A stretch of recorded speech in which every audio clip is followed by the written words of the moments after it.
Wow, what an introduction that was. Good afternoon. And thank you, Dean Manning, Dean Ball, and Dean Bok for this rare and distinguished honor, and congratulations to the class of 2023. What an incredible day, le dénouement of an impressive academic journey.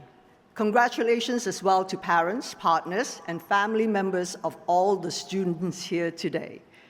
I can only imagine the pride and joy you must have to see your loved ones graduate from what I understand is the best law school in the country.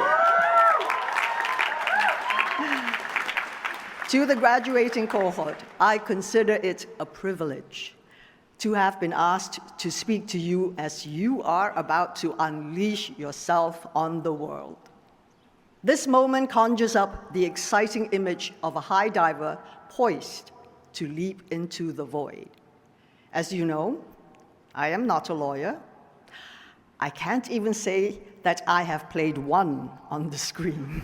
So, why am I here? Why have I been asked to deliver the keynote speech to you on this pivotal day in your lives, as you dive headfirst into a presumably bright but unpredictable future? Well, maybe the reason I'm here is because I happen to have some experience leaping off high perches into scary voids. So do allow me to offer some simple pointers that I've picked up along the way in my career full of leaps and dives. How to Survive the Fall in 3 Easy Steps by Michelle Yeoh. The first one is pretty obvious, but not always easy. Stay loose. My journey from Malaysia, Ipoh, Malaysia, to the Academy Awards stage began with my first love, which was not acting, but dance. I knew at a very young age that my gift was to communicate through movement. In my studies, I found freedom in discipline and focus. I trained tirelessly day and night, drilling my body in every aspect of the craft.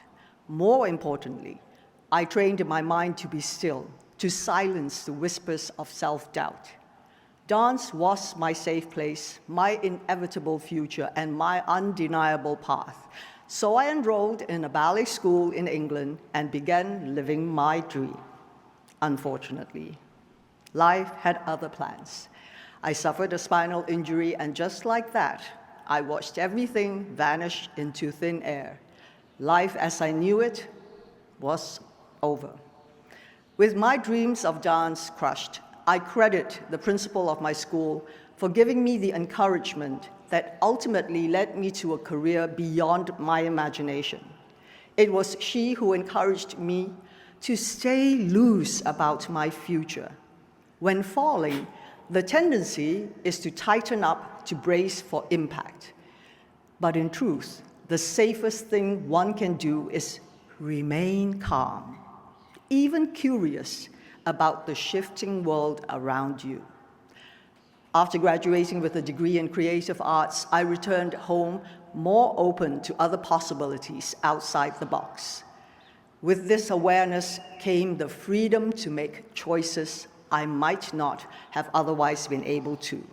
This opened the door to doing a commercial in Hong Kong, then to acting roles and the start of my life in film. Which leads me to my second piece of advice. Know your limits.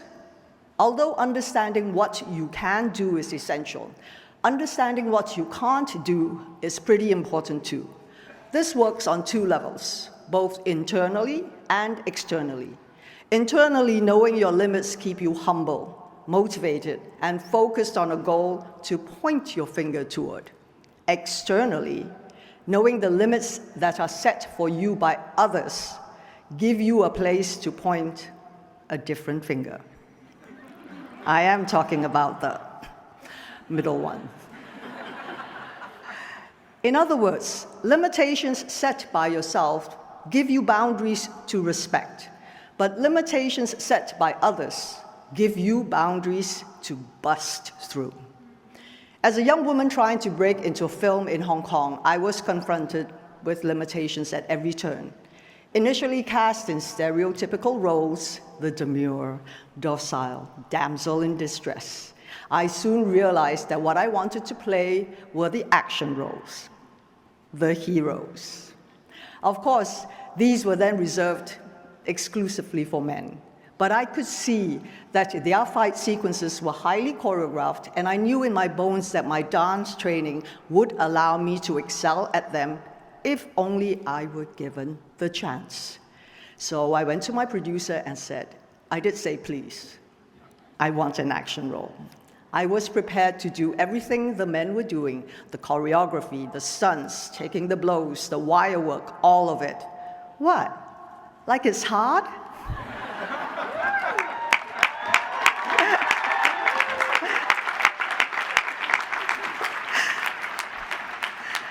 But when the chance finally came, I knew it was make or break. I had that one shot to prove my bankability as an action star, and if I failed, I would not get that opportunity again. So I seized the moment with everything I had, and as it turned out, thankfully, audiences were more than ready for a female star in action comedies. The film Yes, Madam was well received and launched my career. I knew I had made it then when soon after I joined Jet Li and Jackie Chan as the three people who Hong Kong insurers refused to cover. They took one look at the scenes we were shooting and ran for the hills. I wore that as a badge of honor. Eventually, things progressed, and before I knew it, I was regularly running on rooftops, riding motorcycles onto moving trains, and rolling off vans onto oncoming traffic. Don't try that at home, okay? There were injuries, as you can imagine, but with every nick and scratch and bruise and fractured vertebrae, I came back better and braver. Learning how to fall teaches you how to land, and learning to land gives you the courage to jump higher. So when the James Bond producers knocked on my door about a film called Tomorrow Never Dies, I thought, yes, they want me to play James Bond.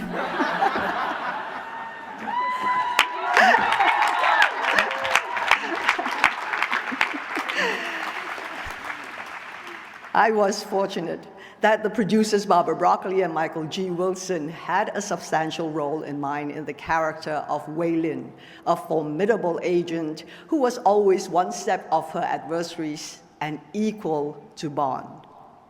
Many regard that character as instrumental in modernizing the franchise and its retrograde portrayals of women. So thank you, Barbara and Michael. Although offers came in after the Bond movie, I waited 2 years for the proper role, rejecting scripts that lacked nuance or depth in their character. Honestly, there were times I had doubts as to whether I was doing the right thing in waiting. After all, actors want to act. However, I knew I would not be happy unless I continued to seek out roles that allowed me and like-minded creatives to dig deeper and reflect three-dimensional humanity on stage. And that was Crouching Tiger, Hidden Dragon.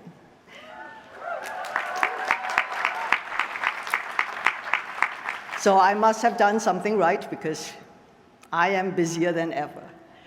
These examples illustrate the importance of limitations because our limitations become our challenges, and there is nothing like a challenge to keep you working, striving, and pushing for more. Every demeaning role I was offered, every rejection I was handed, and every time someone underestimated me, I found energy and renewed motivation. This brings me to the third and final tip. Find your people. Life is not always a zero-sum game. For every winner, there doesn't have to be a loser. In fact, most success stories are less about competition and more about collaboration. The truth is, I could not have done any of this alone. My achievements are the results of those around me who offered and continue to offer support and belief. There are times where, as much as I don't want to let myself down, I don't want to let them down even more. My definition of community is vast, including my family, loved ones, and friends. But it also includes the other actors, directors, producers, stunt people, film crews, dancers, musicians, and artists with whom I've crossed paths. My community transcends time, in the sense that I stand on the shoulders of those who have come before me, and I am energized and inspired by those who come after me.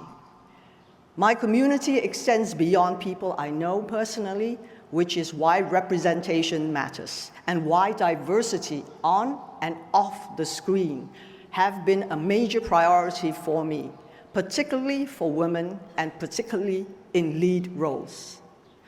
When we shine a light on the rich and varied world around us, we empower the whole of our humanity. I can see no better reason to wake up in the morning and get to work. Lastly, my community is not limited to the film industry. In my work as UNDP Goodwill Ambassador, I have witnessed the deep inequalities that continue to plague societies around the world, and I have seen up close how women and girls are often the last to get essential services like clean water and vaccines, especially in crisis. For this reason, I have committed myself in walking in lockstep with their struggle. The prerequisite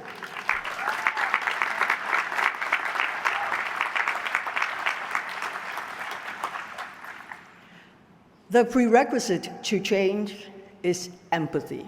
Seeing through other people's perspective activates our compassion, which becomes the driving force for real-world demonstrable action. Compassion is the ultimate superpower within us. When you are leaping without a safety net, people become your safety net, and you become theirs. So, those are my tips. Stay loose, know your limits, and find your people. But I want to conclude by speaking briefly about that little movie that could. Everything, everywhere, all at once.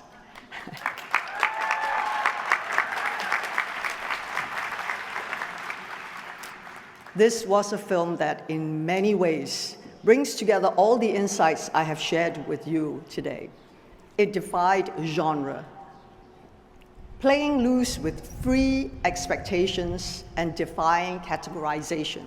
It flouted limitation by taking a smaller budget and turning it into an international phenomenon. And it brought together a community of creative and talented individuals working with a common passion to tell a universal human story. This was wow, I'm creating waves as I can see. This was a movie made entirely with love that was in many ways the culmination of my life's work.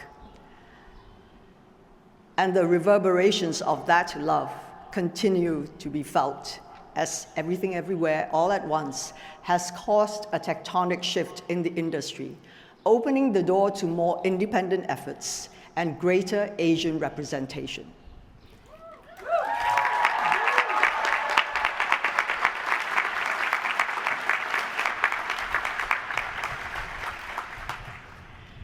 When I think of a glorious leap into an unknown void,